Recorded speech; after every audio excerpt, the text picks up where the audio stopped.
ክኸስሮ ኣይደለንን ተምሃሪት ኮሌጅ ቀዳይ ዓመት ሓደ ብልቢ ዝፈትዎም ሓዛ ኣለኒ ኣብቲ መጀመርታ ብዙሕ ይግደሰሉ ኣይነበርኩን ድሕር ግዜ ሌላና እናዓመቐ ምስ ከደግኖም ውሽጣይ ጽባቐዩ ኣድኒቐዩ ከምቲ ኣነ ዝብሕጎ ወዲ ኮይኑ ጸኒሑ ሕጂ ንኣይ ዘጨንቐኒ ዘሎ ነገር ከይረኸብክዎ እንተ ቀኒዐን ብዘይ ዝናፍቑም ዝበዝሐ ግዜ ምስኡ ክሕልፉ እደሊ እቲ ዘሕርቕ ነገር ርክብና በቴሌፎን እዩ ብኣካል ብዙሕ ኣይንራኸብና ኣብ እንራኸበሉ ግዜ ኸ ብፍላይ ብኣካል ዋላ ንብዙሕ ሰዓታት ጸንሒና እላሉ ኣይመኖንን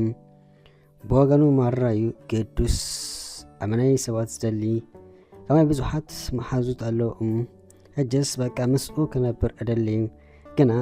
ብኸመይ ናተይ ዝገብሮም ንሱ ኣብ ዕርክነት ኣይግደስን እዩ ስለዚ እንተ ሓቲት ሓንደበት ከይኮኖሙ ከይርሕቐኒ እፈርሕ ምክንያቱ ዝተባልኩሎ ህውነታይ ፍቅርና ናብ ጾታይ ፍቅሪ ክቕየር ዘደሊ ኣይመስለንን ኩሉ ነገር ዕላማኻ ምስ ሓረምካ ክኸውን ኣለዎ ዝብል እምነት ኣለዎም ኣነ ኸኣ ዋላ ይድግፎ እንተኾንኩ ከይቀደም ፈሪሕም እሞ ኸኣ ክልቴና ቀዳማይ ዓመት ምዃንና እዩ ክሳነ ወድእ ካልኦት ከይወስድኡ ፈሪሕም ስለዚ ብከመይ ኣብ ጾታይ ፍቅሪ ኣእትየ ከም ዝሓተኒ ዝገብሮም ካልኣይ ከኣስ ብኡ ክሓስብ ዝውዕል ብፍላይ ከኣ ምስኡ ጸንሒ ምስ ተፈላለና ብኡ ምሕሳብ ስርሐይ ገይረ እዩ እቲ ቀንዲ ዘሕርቐኒ ከኣ ተራኺብና ጸንሒና ምስ ተፈላለና ንነብሲ እጸልኦም ዘይርግኡነት ይስምዓኒ ስለዚ ብከመይ ካብዚ ጸገም ናጻ እኸውን በጃኹም